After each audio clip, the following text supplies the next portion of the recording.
말라기 3장 7절에서 12절 말씀입니다.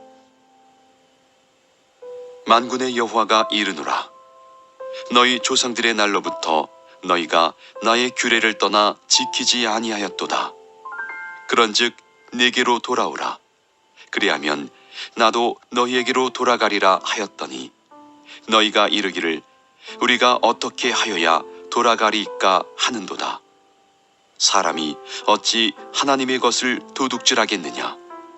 그러나 너희는 나의 것을 도둑질하고도 말하기를 우리가 어떻게 주의 것을 도둑질하였나이까 하는도다. 이는 곧 11조와 봉헌물이라. 너희 곧 온 나라가 나의 것을 도둑질하였으므로 너희가 저주를 받았느니라. 만군의 여호와가 이르노라. 너희의 온전한 11조를 창고에 들여 나의 집에 양식이 있게 하고 그것으로 나를 시험하여 내가 하늘 문을 열고 너희에게 복을 쌓을 곳이 없도록 붙지 아니하나 보라. 만군의 여호와가 이르노라. 내가 너희를 위하여 메뚜기를 금하여 너희 토지 소산을 먹어 없애지 못하게 하며 너희 밭의 포도나무 열매가 기한 전에 떨어지지 않게 하리니 너희 땅이 아름다워짐으로 모든 이방인들이 너희를 복되다 하리라. 만군의 여호와의 말이니라.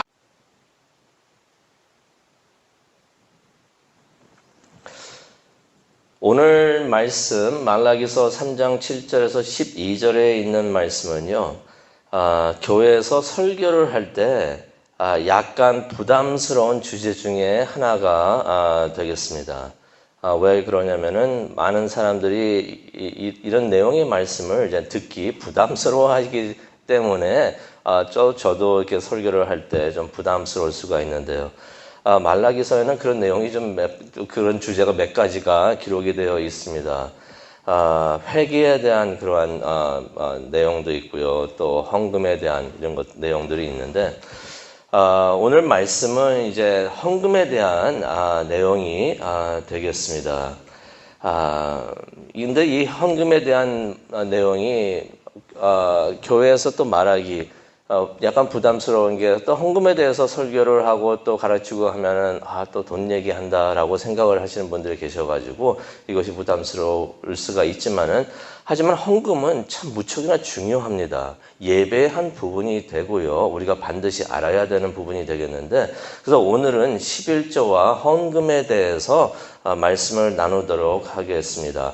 본문에 있는 말씀이 또 11조와 헌금에 대한 말씀이 되겠습니다. 그래서 여기 있는 말씀, 하나님께서 뭐라고 하고 계시는가, 본문에 나오는 말씀을 보면서 우리가 한번 생각해 보도록 하겠습니다. 7절을 가기를 원하는데요, 7절을 가니까 하나님께서 이런 말씀을 하십니다. 너희 조상들의 때부터 너희는 내 규례에서 떠나 지키지 않았다라고 말씀을 하십니다. 그러면서 내게 돌아오라. 그러면 나도 너희에게 돌아가겠다라는 말씀을 하십니다. 이렇게 말씀을 하시는 하나님의 마음이 무척이나 불편해 하시는 것 같습니다. 하나님께서 말씀하시기를 이스라엘이 하나님의 규례를 떠나 있었다는 것입니다. 하나님의 규례를 떠나 있었다는 것은 하나님의 법을 떠나 있었다는 것이 되겠죠. 하나님의 법을 떠나 있는다는 것은 어떤 의미가 있냐면 하나님의 말씀을 떠나 있다는 것입니다. 하나님의 말씀을 떠나 있다는 것은 하나님의 뜻에서 떠나 있다는 것입니다. 그러니 하나님께서 너희는 내 규례에서 떠나 있다라고 말씀을 하시는 것은 무척이나 심각한 말씀이 되는 것입니다. 내 뜻에서 떠나 있고 내 말씀에서 떠나 있고 내 법에서 떠나 있고, 그러니 하나님으로부터 떠나 있다는 얘기가 됩니다. 그래서 하나님께서 그러니 너희는 속히 나에게로 다시 돌아오라. 그런데 이스라엘이 이 말을 들은 다음에 7절에 이렇게 응답을 하죠. 우리가 어떻게 해야 돌아갈 수가 있습니까? 아직 잘못을 깨닫지 못하고 있는 것을 우리가 이 말씀을 통해서 볼 수가 있어요. 이스라엘 사람들이 우리가 어떻게 해야 돌아갈 수가 있습니까? 말을 하는 것은 우리가 뭘 잘못했나요? 하고서 하나님한테 그렇게 여쭙고 있는 것과 같습니다. 근데 그때 하나님께서 8절을 보니까 이런 말씀을 하십니다. 너희는 내 것을 훔쳤다. 이건 날벼락 맞은 일이죠. 훔치는 일을 하면 안 되지만은 다른 사람 것도 아니고 하나님의 것을 훔쳤다고 말을 하는 것입니다. 원본에 보면요, 이 훔치다라는 말의 뜻이 강도질하다는 뜻도 포함이 되어 있습니다. 그러니까 하나님의 것을 강도질했다는 것입니다. 아마 이 말을 듣고 이스라엘 사람들도 아마 깜짝 놀랐을 것 같아요. 아니, 우리가 어떻게 하나님 것을 훔칩니까? 강도질합니까? 그래서 똑같은 질문을 하죠. 우리가 어떻게 주의 것을 훔치나요? 그렇게 질문을 하는데요. 그 말씀을 듣고 계시던 하나님께서 단호하게 말씀을 하십니다. 11조와 헌금이다. 8절에 나오는 말씀이에요. 여기서 하나님의 말씀을 듣고 있었던 이스라엘이 꿀먹은 벙어리처럼 아무 말도 못합니다. 왜 그렇습니까? 이들이 바벨론에서 돌아온 후에 성전을 재건하겠다고 하면서 돌아왔는데 돌아와서 11조 생활을 안 했던 것이에요. 이유가 있었겠죠. 크게 이렇게 이주를 하고 이민을 오고 막 하다 보면은 경제적인 여유가 없을 수도 있습니다. 나중에 좀 여유가 생기면 하지라고서 속으로 생각을 했을 수가 있어요.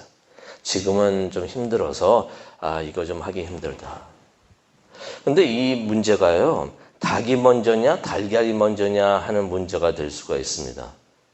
경제적 여유가 없어서 11조를 못하는 것인지 아니면은 11조를 안 해서 경제적 여유가 없는 것인지 한번 생각해 볼 필요가 있다는 것입니다. 9절을 보니까요, 이런 말씀을 하십니다. 우리가 11조 생활을 안 할 때 저주를 받는다라는 말씀이 9절에 나와 있습니다. 복을 받지 못한다는 것이에요. 10절에도 우리가 보면은 알 수가 있지만은 이스라엘 백성들은 하나님께 온전한 11조를 가져왔어야 합니다. 11조는 모세 율법부터 시작한 것도 아니고요. 그 이전부터 아브라함도 그랬고 야곱도 그랬고 11조를 하나님께 바쳤던 것이에요. 그래서 어떤 분들은 그런 분들이 계세요. 11조는 그거는 모세 율법에 관한 이야기고 우리는 그 모세 율법으로부터 떠나 있고 해방받았기 때문에 이거 11조 안 해도 된다라고 하시는 분들이 한국 교회는 거의 없지만은 미국 교회는 많이 있습니다. 그래서 그렇게 말씀하시는 분들도 계시지만은 11조는 율법이 아니라 율법을 주시기 전부터 하나님께서 그렇게 하도록 하셨던 것이에요. 근데 온전한 11조라고 10절에 말씀을 하고 계시는데요. 이 온전한 11조는 무엇을 말하고 있냐면요. 11조라는 것은 10분의 1이죠. 10%, 10%를 말하고 있는데 수입의 최소한 10분의 1을 말하고 있습니다. 딱 11조가 최고가 아니고요. 최소한 11조인 것이에요. 최소한. 우리 교인분들 중에서 이런 분이 한번 저에게 간증이라고 말씀을 하셨지만은 목사님 제게 이런 복이 있었습니다라고 말씀하신 분이 계셨는데 11조를 바치실 때 꼭 11조 10%만 바친 게 아니라 더 바치셨다고 그러세요. 저는 이제 누가 헌금하고 그러는지 그걸 안 봅니다. 일부러 안 봅니다. 그래서 저는 전혀 몰랐는데 그러시냐고 그랬는데 10%보다도 더 바치셨대요. 근데 하시는 그 회사에서 봉급 인상이 있었대요. 딱 인상이 있었는데 얼마를 더 받게 됐는가 계산을 해보니까 본인이 10%보다 더 바쳤던 그 액수의 봉급을 그대로 또 새로 레이즈 받아가지고 그렇게 받게 되었다고 하면서 목사님 11조 바치는 게 이게 복이 되는 것 같습니다 하면서 그렇게 고백을 하시는 말씀을 제가 들었습니다. 그래서 온전한 11조를 가져와야 이스라엘 사람들이 했어야 되는데요. 하나님께 예배를 할 때 성전에 가지고 와가지고 11조를 바쳐야 했던 것입니다. 의미는 다 아시겠지만은 11조는 모든 수입이 하나님으로부터 왔고 모든 것이 하나님의 것을 인정합니다라고 고백하는 행위가 바로 11조 행위예요. 11조를 바치는 것입니다. 그래서 11조를 바친다는 것은 예배하는 것을 의미를 하는데요. 그래서 예배에 헌금이 들어가 있습니다. 그게 예배이기 때문에 그러는데요. 모든 것이 하나님께로 왔고 모든 것이 하나님께 섞여 있습니다. 이거 제 거 아니고요. 저는 관리인이고 하나님의 것입니다. 라고서 내가 이것을 인정합니다. 라고 고백을 하는 그 행위가 바로 11조 생활이 되는 것이에요. 그래서 감사하는 의미가 있습니다. 이거 내 것이 아닌데 주시니까 감사해서 이렇게 일부를 하나님께 바칩니다. 근데 이 11조를 이렇게 바치는 것이 실제적으로는 어떤 의미가 또 있냐면요.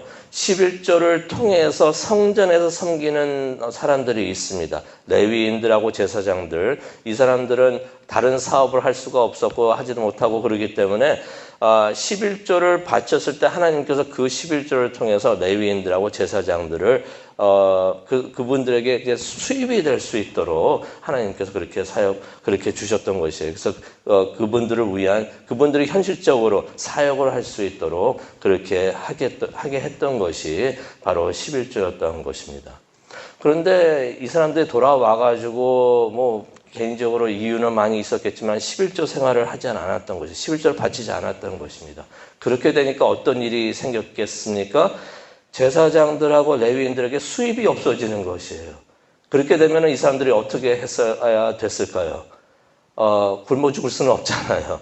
그러니까 이 사람들이 성전을 떠나가지고 성전을 섬기는 일을 떠나가지고 밖에 나가서 잡을 구하고 또 그런 일을 했다는 것입니다. 사역을 떠나가지고 그런 일을 했다는 것이.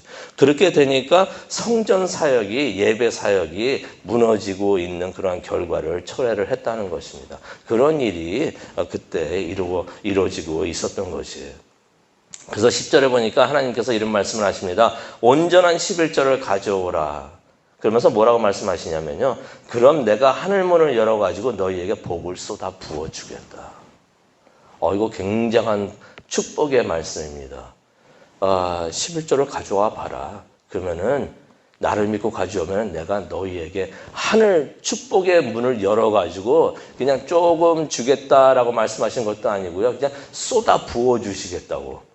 하늘문을 열어가지고 거기에 있는 복들이 그냥 쏟아 부어질 수 있도록 그렇게 하나님께서 부어주시겠다고 하나님께서 10절에 말씀을 하십니다. 그렇게 말을 해도 혹시 그럴 사람들이 있을 수가 있어요. 뭐 진짜로 그러려나. 그렇게 말을 할 수가 있으니까 10절에 하나님께서 이 말을 하십니다. 이런 말씀하십니다. 내 말이 사실인지 아닌지 나를 시험해봐라 라는 말씀을 하십니다. 하나님께서 많은 축복을 약속을 하시면서 나를 시험해봐라, 이렇게 해봐라, 내가 이렇게 하는지 안 하는지 나를 한번 시험해봐라 라고 말씀하신 것은 이 말씀밖에 없어요. 여기서만 하나님께서 그렇게 강하게 말씀을 하십니다. 그러니 우리가 한번 생각을 해볼 필요가 있습니다. 경제적 풍요로움이 없는 이유가 우리가 온전한 11조를 바치지 않을 때 그런 일이 있을 수가 있다는 것을 하나님께서 말씀을 해 주십니다. 이런 말이 있습니다. 유명한 말이 있는데요. 아마 아시고 계실 거예요. 크리스찬들이 하나님을 믿고 가장 늦게 변화되는 부분이 무엇인가? 바로 우리의 지갑이다라고 하는 그러한 말이 있습니다. 믿는 사람들이 가장 힘들어하면서 하지 못하는 것이 11조와 헌금 생활이라는 것입니다. 그래서 오늘 말씀을 보면서 말씀을 드리고 싶습니다. 11조 생활 꼭 하시기 바랍니다. 11조 생활이 이게 복을 받는 비결이 됩니다. 그런데 우리가 조심해야 돼요. 복 받기 위해서, 그럼 복 받기 위해서 11조 생활 해야겠구나. 이러면 또 11조 복을 못 받습니다.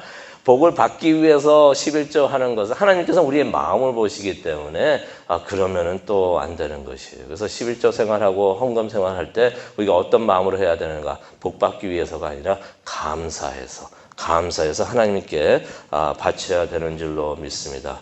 교회 사역을 위해서 이렇게 우리가 바쳐야 되는 줄로 믿습니다. 한 두 가지를 제가 간단히 말씀을 드리고 오늘 말씀을 마치도록 하겠는데요. 중요한 점 두 가지를 오늘 말씀을 보면서 두 가지를 제가 말씀드리겠습니다. 8절을 보니까요. 하나님께서 11조를 얘기하시면서 11조와 헌금이라고 말씀을 하셨습니다. 어떤 의미가 있냐면요. 그래서 우리 주보에도 보면은 11조와 헌금이라고 또 그 봉헌 시간을 그렇게 표현을 하고 있는데요. 우리가 가장 하나님 앞에 나와서 바쳐야 하는 것, 그것이 무엇인가? 11조를 바쳐야 하는 것입니다. 그래서 11조를 하나님께 우리가 먼저 바치는데요. 그런 다음에 다른 헌금들이 있습니다. 감사 헌금, 건축 헌금, 선교 헌금, 다 많은 것들이 있는데요. 이것들은 11조를 하나님께 먼저 바친 후에 추가로 바치는 것이 바로 이런 헌금들이 되는 것입니다. 그래서 하나님께서 11조와 봉헌물, 헌금을 말하고 있습니다. 예물을 말하고 있습니다. 11조와 헌금이라고 말씀을 하는 것입니다. 다른 헌금이 11조를 대신하지 않는다는 것입니다. 그래서 다른 헌금 하면서 이거 11조 대신 이거 바치면 되겠지. 그게 아니라는 것입니다.